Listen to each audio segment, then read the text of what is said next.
Hello, hello, hello. That intro, it was almost like going into the void of Space Odyssey 2001, which we're talking about now, wasn't it? It was a bit like that. Um, yeah, we're talking about the classic 2001: A Space Odyssey. It's one of my favourite films of all time. I'm going to get it out there. I'm just going to say it. Just going to say it. Directed by the legend that is Stanley Kubrick, with a screenplay by him and Arthur C. Clarke, starring Keir, Dullea, and Gary Lockwood, amongst others. Um, but keep an eye out for Leonard Rossiter. That's what I like to say. It's 142 minutes. It's a long one, but it's more than that. It's more than that. Based on Clarke's short story The Sentinel, Kubrick was looking for a sci-fi movie.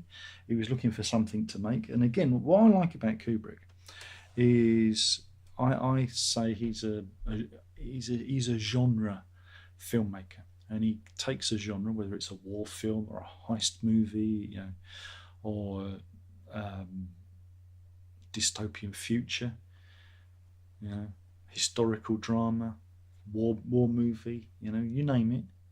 He takes a genre and he makes the best film of that genre, horror, and that's Kubrick for you. He looks at a genre and goes, "I'm going to make something that's the best in this genre," and he does that with every film that he put out.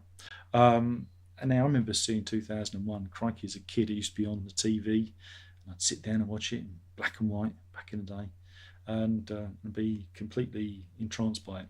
Not really understand what was going on, but again, it was just something. There's something about hypnotic, and I think again because of the music. It's got music by the Strausses and Katurian, and also Georgi Ligeti. Oh, those big chords and the voices that we hear from Ligeti, which are completely unearthly, and make the movie for me.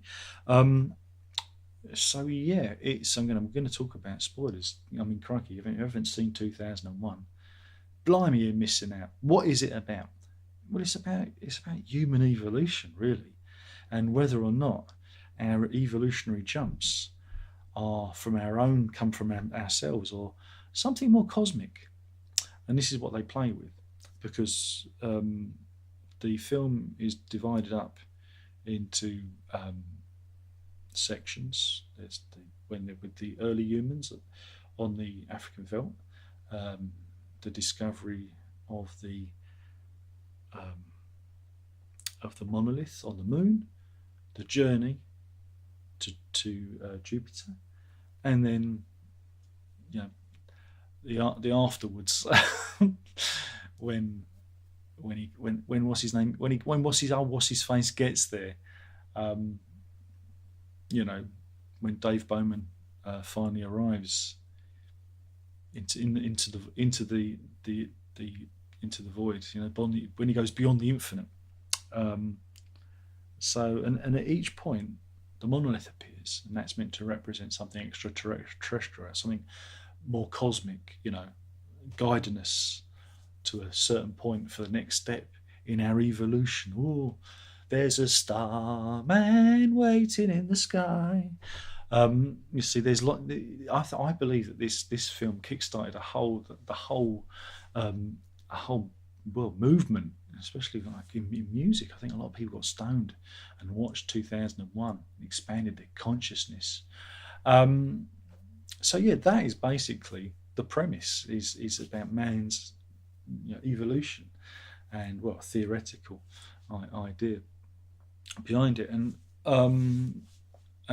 just from the opening with the pre-human, the hominids, discovering weapons, and eating meat again, because one of the big theories is the reason our brains grew was because we started eating and hunting. Instead of being gatherers, we started killing animals and eating flesh, and that caused our brains and our physiology to change, and that's expressed there.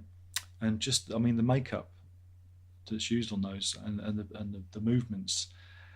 I mean, when I was a kid, I thought they were real apes. I thought they were real monkeys, and it's just, I find it fascinating. There is something very, very calming about the whole film, and again, it gets you into almost a mantra. It's like a, you know, For me, it's a cosmic event.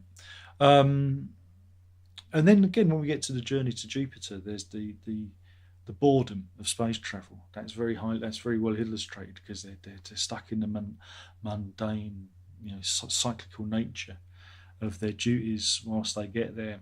And we see how, having a breakdown, how is the ship's computer? This is interesting, again, especially as we're moving towards AI, further down the road to AI, and possibly, a cognizant computing, maybe. And remember, how is one letter away from IBM? Remember that. That's how they got there.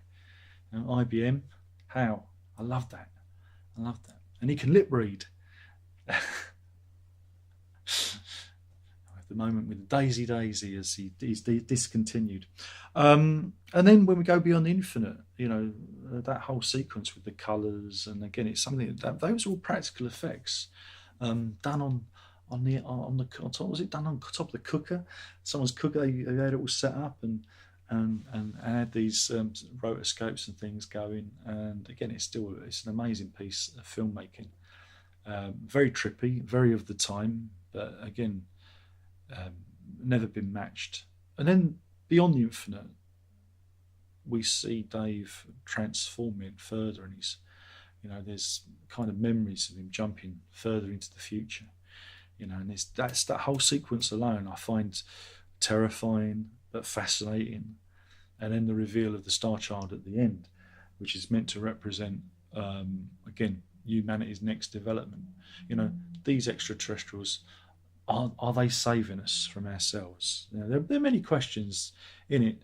It's a philosophical work as well. And again, it's a great example of intelligent science fiction. A lot of people at the time hated it. It was disliked. But again, there are so many ideas running through it.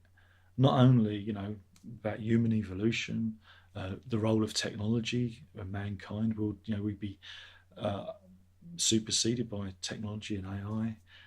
Our place in the universe. There's so many things in here, and it's a very mind-altering movie. It gives you a lot to think about, and it's a film I never get bored with watching, even though it is 142 minutes long. I've never got bored with watching. I could watch it again right now. And I don't know, it just, at the end of it, I always feel like there's something new has been revealed, or I feel like I understand it or know it a bit better. And again, Kubrick made, like he did with The Shining, like he did with Clockwork Orange,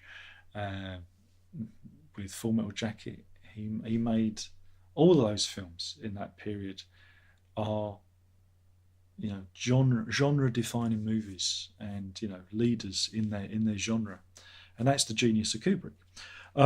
So yeah, I mean, like I say, it's a fantastic film, and it's again when you again it's inspired a lot of movies. It's inspired a lot of science fiction, and other films have come off taken the look and the design of these things. Even the way films are scored, because they use classical music. Why do they use classical music? Because it's cheap, and also it's timeless as well. But yeah, the Blue Danube in the docking sequence. Again, just the practical effects on the docking sequence is fascinating. Go and look that up of how they did that. And this is why those movies now are, have a completely different feel to movies today, because everything's CGI and not real, whereas that was all practical, and that's what makes them, fascinating for me to watch. So yeah, it's brilliant. I love it. You should watch it. If you don't like it, there's something wrong with you. And that's that. Yeah, I love 2001: A Space Odyssey. There you go. But then you knew that. You knew that anyway. Also, it's great. It's predictive. Video call, Zoom calling. Things like that. Clark and Kubrick, theorised that. But amazing stuff, But yeah, I think watch it as a double bill with Interstellar, because Yeah, I think they work. I think they would work together. Anyway, thank you for watching. I've been talking about 2001: A Space Odyssey, probably the greatest sci-fi movie of all time, and one of my personal favourites. And that's that. You know what's coming next. If you don't know what's coming next, then you've not been watching before. And if you've not watched before, welcome, thank you. And yeah, there's only one more thing I've saying, that is ta.